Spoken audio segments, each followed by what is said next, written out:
যে তিনটি ভুল করলে আপনার অজু হবে না, অজুল বাতিল হয়ে যাবে। উচ্চ কণ্ঠে পড়ি নাউযুবিল্লাহ। সম্মানিত বন্ধুগণ, আমরা কে না চাই আমাদের অজু পরিপূর্ণ হোক, আমাদের অজুতে আমাদের নামাজ কবুল হোক। কিন্তু তিনটি ভুল করলে আপনার আমার অজু হবে না, হবে না। আসুন আমরা জানব যে সেই তিনটি ভুল কি। অনেকে আমরা এই তিনটি ভুল অহরহ করে থাকি, তাড়াহুড়া করে আমাদের মধ্যে এই তিনটি ভুলের একটি ভুল অনেক সময় হয়ে যায়। আর এই তিনটি ভুলের একটি ভুলও করলে আপনার আমার অজু কিন্তু হবে না, অজু বাতিল হয়ে যাবে। বন্ধুগণ আমার, আমরা আগে জানবো অজু কিভাবে করবেন, অজুর পরিপূর্ণ নিয়মটা আমরা একটু জেনে নেই। এরপর আমরা জানবো যে কোন তিনটি ভুল করলে আমার আপনার অজু বাতিল হয়ে যাবে। বন্ধুগণ আমার, অজুর শুরুতে আমরা যে দোয়াটি পড়ব, আমরা কিন্তু অধিকাংশ লোক বিসমিল্লাহির রহমানির রহিম বলে অজু শুরু করি।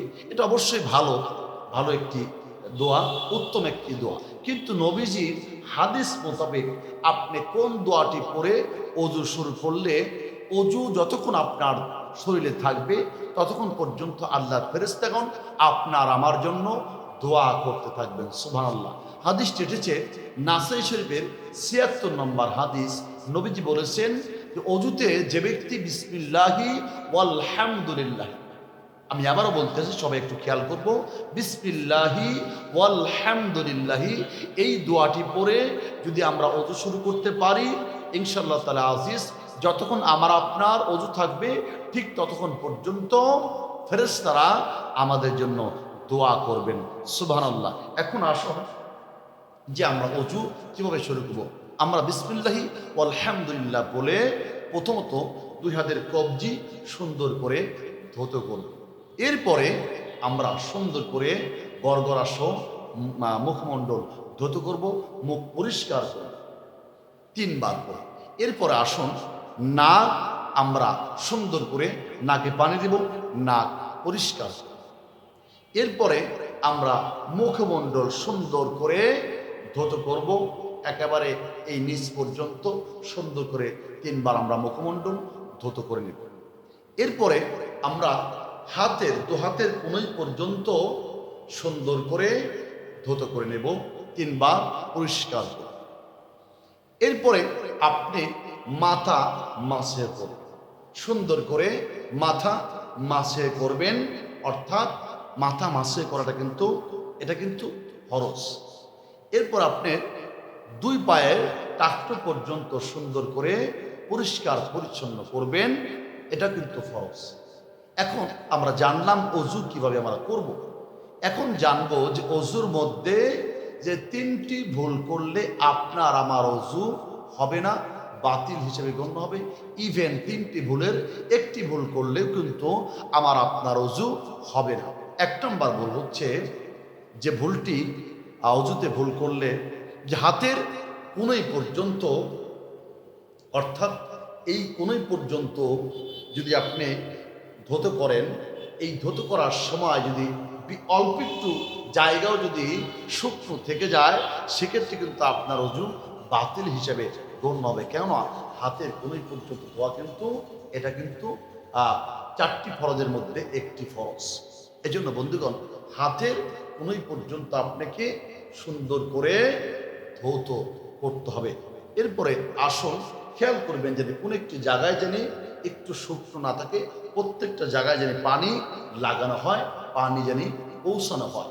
এরপরে আসেন যে ভুলটি করলে আপনার অজু বাতিল হবে, সেটা হচ্ছে 2 পায়ে টাকনু পর্যন্ত আপনাকে অবশ্যই সুন্দর করে পরিষ্কার করে ধৌত করতে হবে।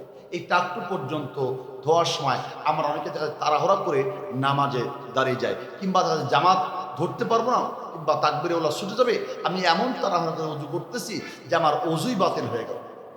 আর যার অজু বাতিল হয়ে যাবে তার কিন্তু সালাত হবে না। লা সলাতা লিমান লা তুহুর আলাহ, লা সলাতা লিমান লা উজু আলাহ। অর্থাৎ যার অজু হয় নাই, যার পবিত্রতা অর্জন হয় নাই, তার কিন্তু নামাজ সালাত হবে না। এই জন্য বন্ধুগণ, তাড়াহুড়া করতে গিয়ে আমাদের অজু জানি বাতিল না হয়, অজু জানি আমাদের নষ্ট না হয়ে যায়, আমরা খেয়াল করব।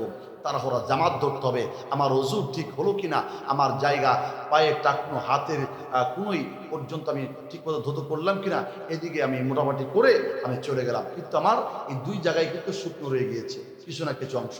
এক্ষেত্রে কিন্তু আপনার আমার নামাজ বাতিল হবে, অজু বাতিল হয়ে যাবে। এরপর আসেন 3 নম্বর যে ভুলটি আমি আপনি করবো না, সেটা হচ্ছে যদি কারো হাতে আপনার নেল পালিশ থাকে, বিশেষ করে মা বোনরা কিন্তু এটা অনেক ইউজ করেন, নেল পালিশটা ইউজ করে থাকেন, এক্ষেত্রে কিন্তু আপনার অজুটা বাতিল হয়ে যাবে, আপনার অজু কিন্তু মোটেও হবে না। এই জন্য মা বোনদেরকে বলবো, আপনারা ভুলেও নেল পালিশ নিয়ে আপনি কিন্তু অজু করতে পারবেন না, ও নেল পালিশ অবস্থায় আপনার অজু বাতিল হবে, অজু হবে না। এই জন্য খুব খেয়াল, নেল পালিশ আপনারা কখনো নেবেন না।